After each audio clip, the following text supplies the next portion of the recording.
કમોસમી વરસાદથી ખેતી પાકોને થયેલા નુકસાન સામે રાજ્ય સરકાર ટૂંક સમયમાં રાહત પેકેજ કરશે જાહેર. મુખ્યમંત્રી ભૂપેન્દ્ર પટેલે ટ્વીટ કરી આપી જાણકારી. કહ્યું, આ અણધારી આફતમાં રાજ્ય સરકાર ખેડૂતોની પડખે.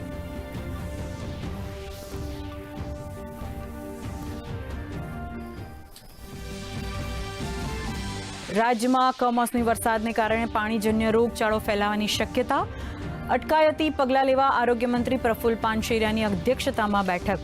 રાજ્યના તમામ પીએચસી, સીએચસી અને સરકારી હોસ્પિટલોમાં પૂરતી દવાઓ અને આરોગ્યલક્ષી સુવિધાઓ કરાઈ ઉપલબ્ધ.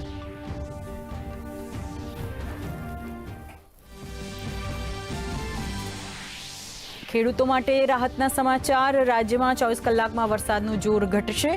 અરબી સમુદ્રમાં બનેલી સિસ્ટમ પડી નબળી. આજે સૌરાષ્ટ્રના દરિયાકાંઠાના જિલ્લાઓમાં રહેશે સામાન્ય વરસાદ.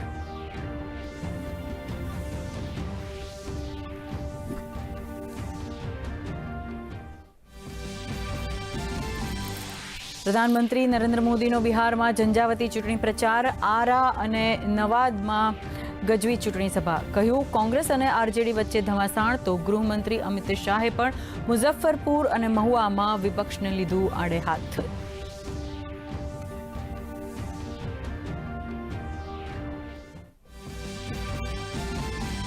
બિહાર વિધાનસભા ચૂંટણી માટે વિપક્ષે પણ લગાવ્યું એડી ચોટીનું જોર. રાહુલ ગાંધીએ બેગુસરાયથી સર્વોત્તમ શિક્ષણનો કર્યો વાયદો તો તેજસ્વી યાદવ મહુવામાં તેજ પ્રતાપ વિરુદ્ધ જનસભામાં.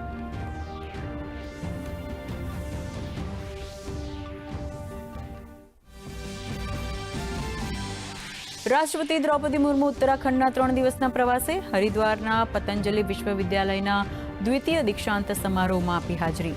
કહ્યું, દીકરીઓની ભાગીદારીથી દેશ બનશે વિકસિત રાષ્ટ્ર.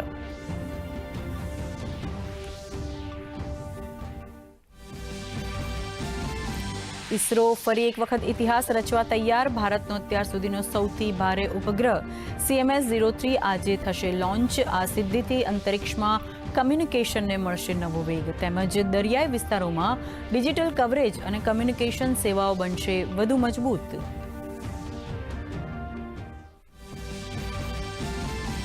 જૂનાગઢમાં લીલી પરિક્રમાનો પ્રતિકાત્મક પ્રારંભ. પ્રશાસનના સુરક્ષા કવચ વચ્ચે સાધુ સંતોએ શરૂ કરી પ્રતિકાત્મક પરિક્રમા. હર હર બોલે અને જય ગિરનારીના નાદથી ગુંજી ઉઠ્યું વાતાવરણ.